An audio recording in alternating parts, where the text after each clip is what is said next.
technology expert Burton Kelso here with another tech tip to help you get the most out of the technology in your life. Today we're talking about what is the difference between antivirus software and a firewall, or actually, as the title card says, in reverse order. Well, anyway, in this age of cybercrime, it's important to know what technology is protecting your devices from cyber criminals. Now, it doesn't matter if you have a computer, Windows, Macintosh, smartphone, tablet. You need to stay protected from a lot of the threats that are going on the internet.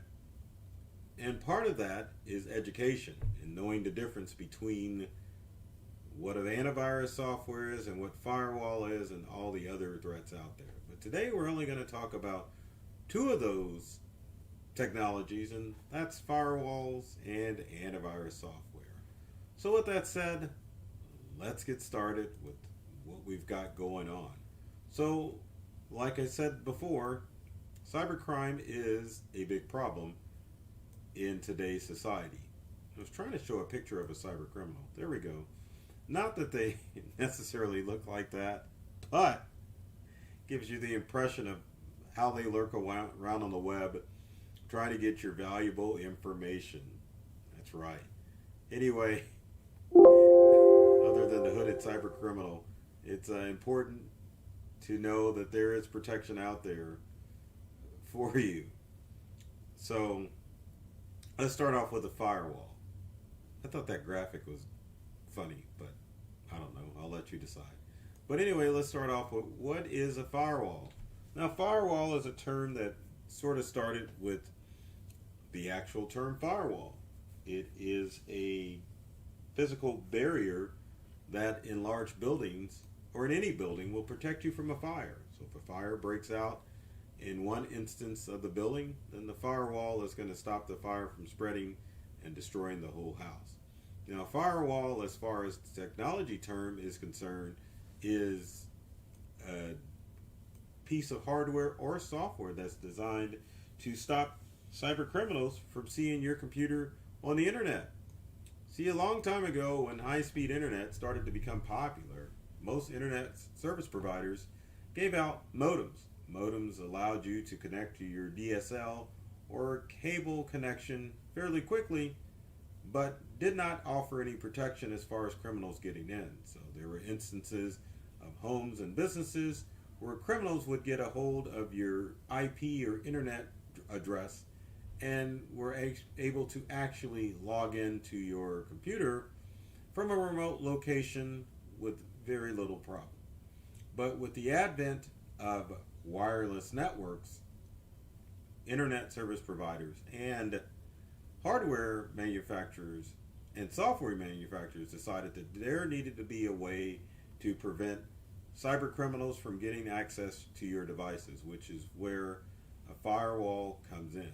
Now, the way it works is essentially puts a wall of protection between your devices that are connected to your wireless router and the internet. So if you have a modem from your ISP, chances are it's a firewall. If you have a wireless router, guess what? It's got a firewall built into it to keep those pesky hackers at bay. Now, on an unrelated note, other thing that internet service providers started doing is to make your internet on the address, your address on the internet more random, which was called a dynamic IP. It means that cyber criminals are no longer able to target your computer on the dark web. Now, in most instances, if your computer is behind a firewall or even your smartphone, cyber criminals can't see it and therefore they can't get access to your devices. Now, in some instances, a firewall is made crudely or needs an update because an exploit or a hole has been found in that firewall and a criminal is able to get in. But in most instances, if you keep your hardware and software firewalls up to date, then cyber criminals are not going to be able to access your information. So how do you know if you have a firewall? Again, if you have a modem slash router provided by your internet service provider or your ISP, chances are you probably have a firewall installed. Another form of firewall would come from your computer. Now, smartphones and tablets don't have firewalls built in, but your operating system, if you're a Windows or Mac user, has a firewall built into the computer. So, for an instance, on a Mac, let's take a look at a Macintosh with, I almost said High Sierra. I'm a couple of versions behind in my thinking, but this is Big Sur. So to see your firewall in Big Sur, or any Macintosh, just click on the Apple menu. Go to System Preferences, and it always gets fuzzy here because I can never find out where that information is. I think we click on Security and Privacy after a few seconds. I kind of know what I'm talking about. But anyway, there's the option for firewall. Once you get the firewall, it'll let you know if your firewall is turned on or off. In this instance, it's turned off. Why? That's a good question. I should probably turn it on, but again, remember, your operating system firewall, especially when you're in your home or office, is like your second layer of protection from cyber criminals. Your first layer of protection is that wireless router or wireless device that you have from your internet service provider that is making you protected from cyber criminals. So, if you have a computer in your home or office and the firewall is turned off, it's okay. You can leave this firewall off because you already have firewall protection. Now, if you were using, say, this Mac in like a public Wi-Fi area, you definitely would want to go and turn this firewall on to make sure that you are protected from the latest threats when you're at the local coffee shop. If I wanted to turn this firewall on, I would definitely click on the lock. I would enter in the computer password for this computer, and then it would give me the option to turn the firewall on, making sure that all the connections to this Macintosh computer are going to be safe and secure. Now, same thing happens if you're a Windows user. You've got a firewall that's built into Windows, and you can, and by default, under normal circumstances, it should be turned on. So let's get to our Windows firewall. Let's get to our Windows desktop. There we are. How do you like those colors? It's pretty vibrant, right? It's just a matter of either typing in firewall, or which is Windows Defender Firewall, or you could just type in Windows Defender Firewall. As you can see from this screen here, the firewall on this Windows computer is turned on. As you can see, Windows Defender State turned on. You could go in and modify your firewall to allow specific things to work. But again, if you are in your home or office, you are probably behind your internet service provider's firewall, which is keeping you safe and secure. If you're out and about with your Windows laptop, again, you want to verify that the firewall is turned on. So if you're using public Wi-Fi, you can definitely make sure that any criminals can't get access to your devices. Now, as far as hardware firewalls, again, there is firmware that you have to update on your hardware firewall to make sure that it will keep you safe from the latest threats that are out there on the internet. Now, firmware, or essentially what could be software inside the firewall, normally doesn't have to be up to date on a regular basis. It keeps you, that's the word I'm looking for, it keeps you safe and secure, so you don't have to really worry about a firewall that's built into your hardware, like your router or the modem provided by your ISP. Now, as far as software firewall is concerned, like on your Windows or Macintosh device, you definitely need to make sure, if I can pull that up, there we go, and pull up our desktop, you can definitely see on the Windows side, you want to make sure that it's up to date to keep your network safe and secure. And same thing on your Macintosh computer.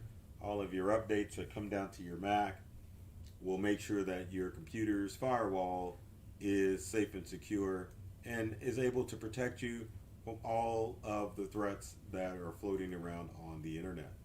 Now, I know I've rambled on quite a bit as far as firewalls are concerned, but the next thing we probably need to talk about is what is antivirus software? And golly, what is it? Well, antivirus software, if, and I've got to show this graphic here. What is antivirus? So, antivirus is software that works in a way that is actively scanning your computer to make sure that there are no virus threats on there that are going to cause your computer harm. Now, viruses are essentially programs that have malicious intent installed. So, antivirus software looks for programs that are designed to cause harm to your computer, and when it finds it, it stops it in its tracks, and it will either give you the option to put it into quote unquote quarantine so that you can decide if the program is really a threat or not, or it will just delete the program altogether off of your computer. Now, as far as antivirus is concerned, it stays up to date with what's called virus definitions, where it will essentially feed your computer the specifications of a file that was known as a virus. And so if your antivirus software finds it, then it knows to put a stop to it. Now, there are specific files that antivirus software will stop, such as executable files on a Windows computer. It definitely won't allow you to run those because in most circumstances an executable file will unleash a virus on your computer. And the same thing, well, I should say that's the same with Windows and Macs. The definitions are designed to look for programs that cause harm. Now, what about antivirus software? The question that I always get is, which one is the best antivirus program out there? Well, you'd be surprised that in most instances, if you're a Windows user, believe it or not, you can get away with Windows Defender, which I'm about to, if I can pull it up. There it is. Oh, there's Windows Defender Firewall, but let me go and pull that up. And of course, I lose it as soon as I find it. But if you go and type in Windows Defender and it'll pull up Windows Security, this is Windows Defender. And it lets you know with the virus threats and protection. It's constantly scanning your computer. There's a low threat that was found back in December of last year. But anyway, with antivirus software, you can scan to see if there are threats on your computer, or antivirus software is actively scanning in most instances. Now, if you think you have a threat, you can definitely scan, but if you want to trust antivirus software to do its thing, you can definitely let it do its thing and run its threats. But if you're a Windows user, stick with Windows Defender. All those other software programs such as McAfee, Kaspersky, you name it, if it's a third-party antivirus software like Norton, it definitely is causing your computer to slow down, and it's a little bit overkill. I know you nerds out there watching this are probably going to disagree with me, but keep in mind, as far as cybersecurity is concerned, one of the best things that you can do is to educate yourself about the different threats out there. There are rare instances of programs that are running around on the internet that are actively able to get into your computer because of your firewall. Now, with antivirus software, in most instances you have it installed just in case you do something goofy and click a link in an email or visit a website you're not supposed to. So always remember, use your head when surfing on the internet, and that way you can make sure that your firewall and the antivirus software are only working in emergency situations. But in most circumstances, if you're not clicking on stuff on the web, then you can be rest assured that you can keep your computer safe and secure from all the threats out there. Now, as far as Macintosh computers are concerned, I'm going to say the same thing. I'm not going to say use Windows Defender, obviously, but Macintosh computers have antivirus software built into them. There's no cutesy panel that you can pull up on a Mac to see that it's protected from viruses or that it's running active scans, but the whole operating system is designed to check to see if you have any malicious programs on your computer. So I guess you can essentially say that your Macintosh operating system itself is an antivirus program, and it's always going to keep you safe from all of the virus threats out there, unless you click on something and let that virus program in. So, with cybercrime, and I know I always say this, that 99% of cyber threats require user interaction. So, it doesn't matter if you've got a firewall or antivirus program on your computer, if you goof up and click on a link in an email, in a phishing email, or on a website, you definitely will invite the viruses into your computer, equivalent of leaving your doors unlocked for criminals to easily get into your house. While you lock your doors and set an alarm. Your firewall and your antivirus software is designed to keep you safe as long as you're making smart choices on the web. But hopefully this gives you a little bit insight as what the differences of a firewall and antivirus software is. Firewall is the stop gate to keep criminals from getting into your computer, and your antivirus software is if you get something in your computer, your antivirus software is actively scanning and making sure that any malicious files that get on the computer will be stopped in their tracks and allow you to continue to keep your information safe from ransomware and all the other threats out there, and allow you to be safe while using your computer. So with that said, if you have comments or questions, leave them in the comment section below. Would love to hear from you to find out what things you would like to know as far as technology, and if I can answer any further questions about antivirus and firewalls. I always have to beg, but be sure to like and subscribe, share if you loved this video. It doesn't matter how you're watching this video, if it's on social media or on YouTube, like it and share it with all your friends. Also, if you're an active social media user, be sure to follow myself, Burton Kelso, the technology expert, or my company Integral, on our social media sites. Why is that moving around? I didn't mean to move that. But there are tips and tricks that are designed to help you get more from the technology that you use at home and at work. So I love technology. I've read all the manuals, and I'm serious about making technology fun and easy to use for everyone. So take care of yourself and do many things to make you smile. And thanks for watching this video.